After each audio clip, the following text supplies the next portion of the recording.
Hey everybody, John Van Dyke here for New Jersey Exposed. Well, in case you're still living in a cave or you just landed on the planet Earth, the officer who killed George Floyd has been charged. Let's read and find out exactly what the charges are.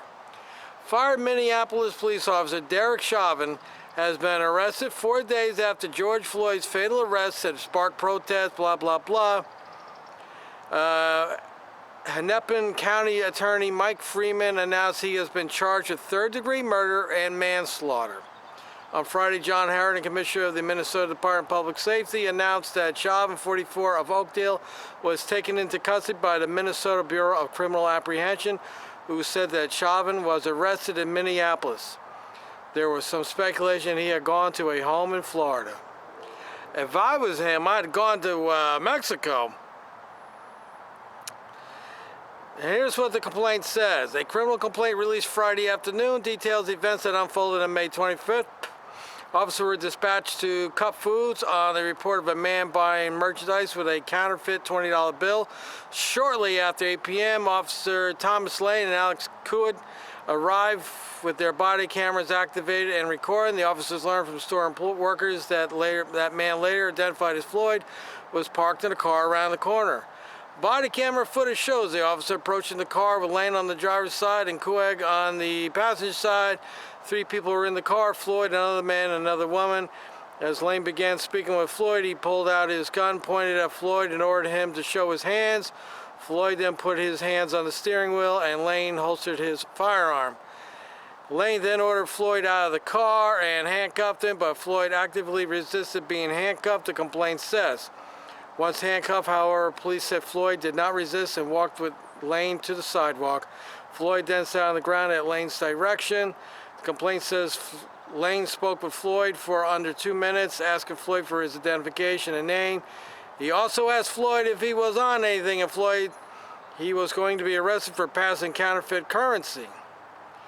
Then Lane and Coed stood Floyd up and attempted to take him to the squad car. Floyd then stiffened up, fell to the ground, and told the officer he was claustrophobic. The complaint says that's when Officer Chauvin and Tutal arrived on the scene in a separate squad car. After making several attempts to get Floyd in the back seat from the driver's side, the complaint says Floyd wouldn't get in and would struggle with the officer by intentionally falling down. The complaint says that Floyd began saying, repeating he could not breathe while standing outside the car. Chauvin went to the... Well, anyway, you know the whole deal. So I'm going to talk about this. He's been charged with third-degree murder and manslaughter. There's a reason why they're doing what they're doing. Third degree is when you don't actually kill them, but your behavior is such that it causes death. Manslaughter is different. That's sort of like an accident. Didn't mean to. And my personal opinion, this manslaughter thing is something they threw in there as a bargaining tool.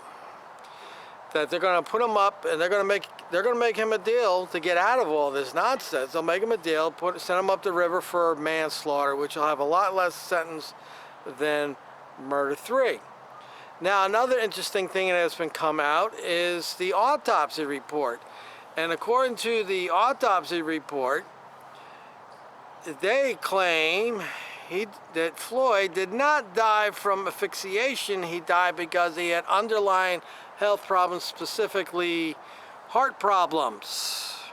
No doubt he smokes, and no doubt he eats a lot of fried foods. So that's another out. You know, one thing we always learn with these police, right? I mean, right here in Monmouth County, yeah, you know, like the prosecutor gets up there and he says, I'm not tolerating any bad cops. That may be true. But when it comes time to prosecute them, they always give them a way out. The judge is always lenient on them. What I think is going to happen is they're going to follow through because they can't let them loose. I disagree with the master's report. He says they're going to cut him loose. I disagree with that. To let him go would be very bad. So this cop has to take the fall for what he did, and they're going to come down on him. It's called CYA at this point, or cover the city. I don't know how you want to put it. So, and people are saying, oh, this is the fastest an officer's ever been arrested. Yeah, it has been the fastest because all hell's broken out. And other agencies are involved now, so the likelihood of things getting rewritten and covered up and everything are less. I'm not saying it's not going to be. I'm just saying you now have multiple agencies involved, so now it can't be taken care of in-house. So my opinion on what the defense is going to argue is they're going to argue that the officer did not know or didn't think he was causing imminent danger to the man, because the officer was heard or quoted as saying, if you can speak, you can breathe. That may be true, but if you cut off the artery, you won't be able to talk. So I think defense is going to argue that the officer did not intend to do this. Yeah, he violated the man's rights, he used excessive force, but he did not intend. And that's what defense is going to have to prove, and I think they will be successful. They will prove that he did not intend to kill him, he just intended to inflict a little extra pain on the man. And they're going to claim that the reason he died had nothing to do with the knee on the back or the neck. It's going to be from underlying health problems, and they're already setting it up now, saying that Floyd complained he couldn't breathe prior to being on the ground. But I would argue to you, well, if he complained he had problems breathing, he's on the ground and he can't breathe, why are you continuing to do what you do? So I think what's going to happen, this is not going to go to trial. This will be a plea deal. This officer will plead to manslaughter, and he will spend a short time in prison till everybody forgets what happened. We're still waiting to find out what's going on with the other 3 officers who participated in this murder, in my opinion. I think what's happening now is they're all scrambling with their lawyers to make deals to testify against Chauvin. One thing we learn about the police, when it comes down to an officer going to jail, the officer will not go to jail for his fellow brother. They will not do it. So they will turn on each other. That's when they turn on each other, when they're going to lose their job and they're going to lose their freedom. They will turn on the gang.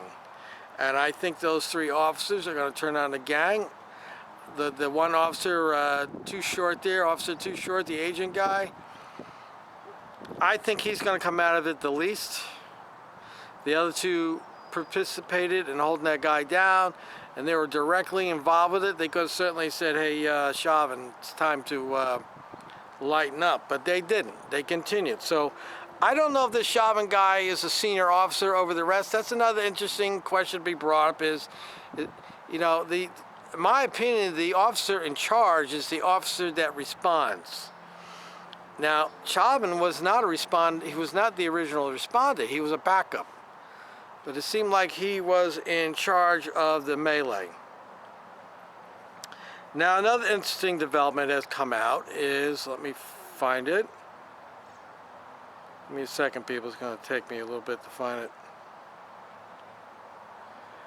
Is Chauvin's wife is filing divorce. Let me find it. I may have to come back here. All right, I'll be right back. As soon as I get it, we'll get the story for you.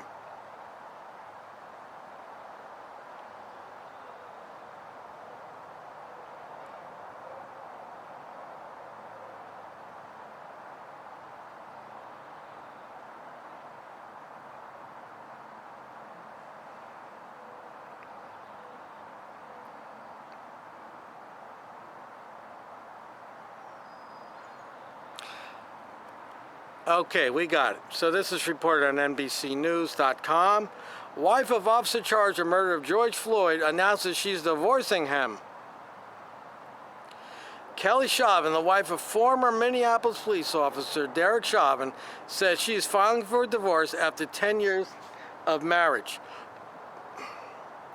In a statement issued by her attorney, Kelly Chauvin said she is devastated by the killing of 46-year-old George Floyd.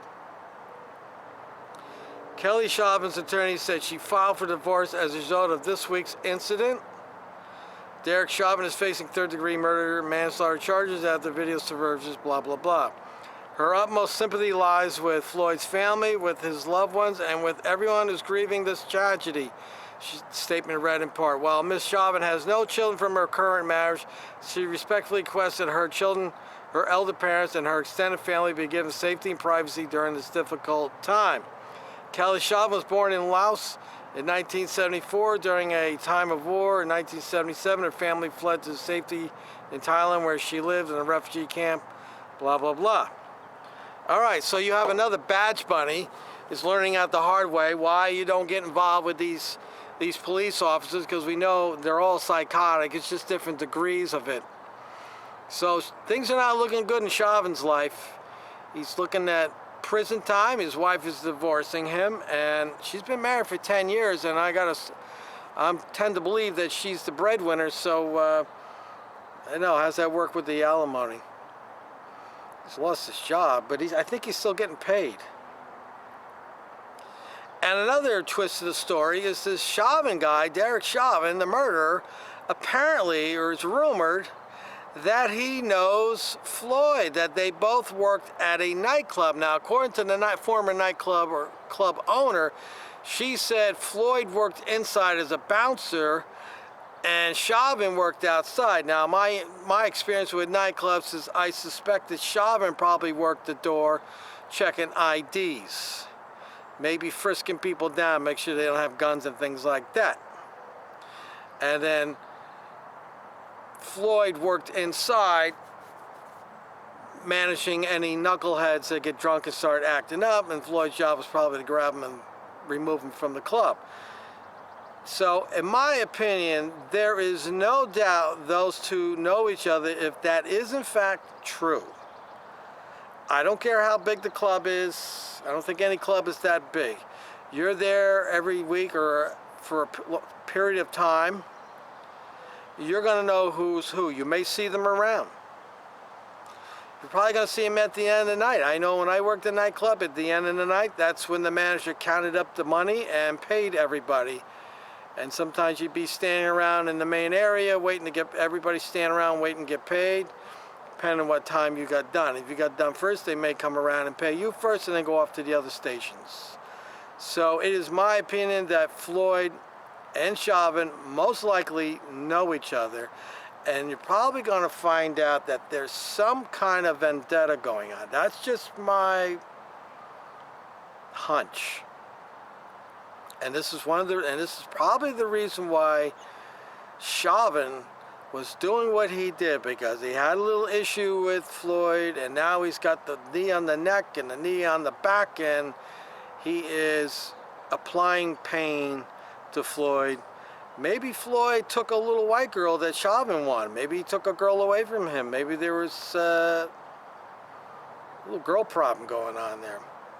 Just my thoughts. No proof to it. Okay, well, there you go. Minneapolis is up in flames. They burned the police station down. The police are surrounding Chauvin's house. I personally hope they burn the damn house. I hope his wife gets everything out of there. She's doing the right thing by divorcing him. They can burn his house down.